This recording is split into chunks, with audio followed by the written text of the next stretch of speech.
Alright, hello guys. This is a video where I'm going to analyze a video that I recently uploaded that got 15 views in around 7 days. I really thought that this video was good. I put 50 hours into making it and it underperformed in my opinion. So I'm going to break down exactly why I think this video didn't perform well. Hopefully you will learn something when you tag along, at least hear about my thought process about why I think this underperformed. Right now I'm on the overview page. That shows that I got 15 views on the video, has 0.6 hours watch time, and I got 1 subscriber from this video. But what I'm really interested in seeing on this page is the retention rate of the video. And what I like to look at is the 30-second mark, which is like the intro of the video usually. It's said that this is the most important part of the video. How many people stay during this part really decides how the video will perform or how many people will stick to the end of the video. And for me, the retention was at 34 seconds, around 33%. In my opinion, that's quite low. So if we look at the intro, let's just watch the first 30 seconds. Level 1, Dreamland. Do you find yourself stuck in the endless loop of dreaming, planning, and watching how-to videos without ever taking concrete steps to make your dreams come true? If so, you might be residing in the dreamland. This is a stage filled with fears and what-ifs.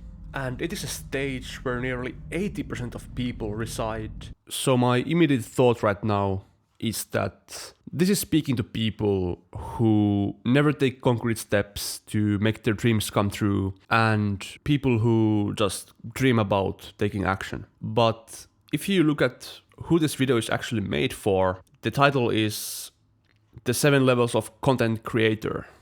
The people I was targeting in this video were mostly content creators who actually have taken the first step and have published some videos, but who are actually in the second stage, which is the beginner's hell, where everything is difficult and they go through mistakes. So that's one thing. The first 30 seconds doesn't actually speak to the person I'm targeting, and that might be a reason why the retention is so low. Let's look at the impressions page. I think this is important. This is something that I have been giving a lot of thought to lately, who I'm targeting on my channel, and this is closely related to that. So the impressions are 320. And when I actually checked the impressions on the first day, it was stuck at 8 for a long time. And what I thought the reason for this is that when YouTube looks at your video, they look at the audience that you're targeting. They firstly make a guess based on the description, the title, and the transcript of your video about who to target this video to. They might also use your past performance and stuff like that.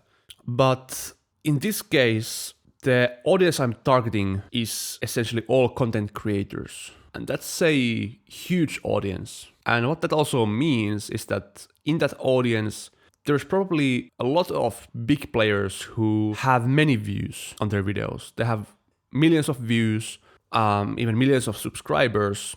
And I'm making a video for the same audience as those people. And what YouTube does is it takes this audience and it divides it like a cake based on the size of the channels. And there's a specific reason why it does that.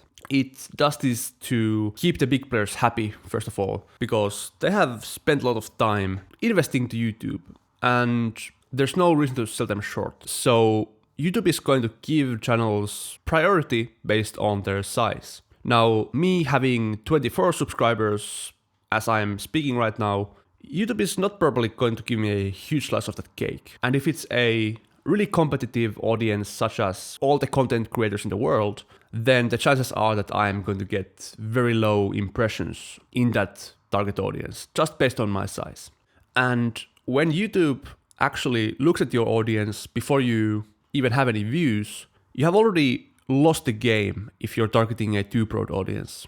So what I was thinking is that instead of targeting, say, 10 million people with my video, what if I just tried to target 1,000 people? There's many ways to do that, but this is just something to think about. Like, if you have 1,000 people and there's like 2 people making videos for that 1,000 people, then the chances are that you're gonna get a bigger slice of that cake.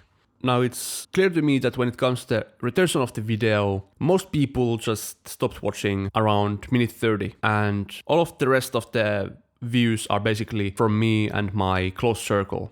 The video basically has zero retention past minute 30. What this really tells me is that I shouldn't really care about what's in the end of the video at this point. Like any outro, anything I recommend to people in the end of the video doesn't matter, because the fact is that most of the people are out of the video at minute 30, and that's the end of the story.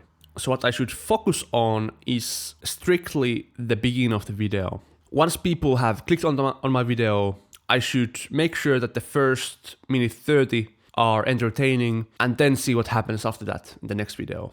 See if the retention is smoother to the end, see where basically the next bottleneck is. And this is a principle that I think everyone should use, and even new creators can use this when you have limited data. You can look at your retention curve and see where the problem actually is. Where's the biggest potential gain right now for you in terms of improving?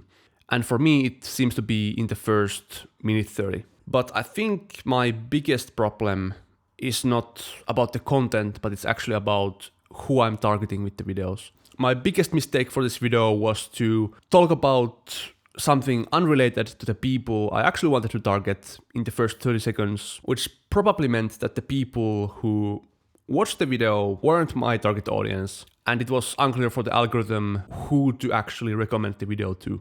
I have to make sure that when I make videos, the first 30 seconds is spoken directly to the person that I want to target, and that the packaging is made for those people, as well as make sure that my audience size is not too large, that I'm targeting a well-defined niche that has less people trying to target it. I could potentially use some niche bending, as it's called, where I take a format that is proven in another niche and I use it in my niche to make a completely new audience, as I'm kind of doing with this video. I haven't really seen videos that go through their own statistics when it comes to new channels and breaks down what works and what doesn't.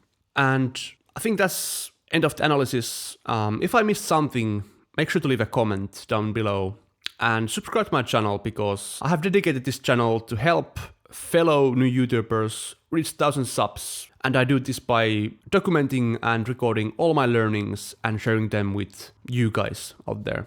So make sure to subscribe definitely, and I'll see you in the next video.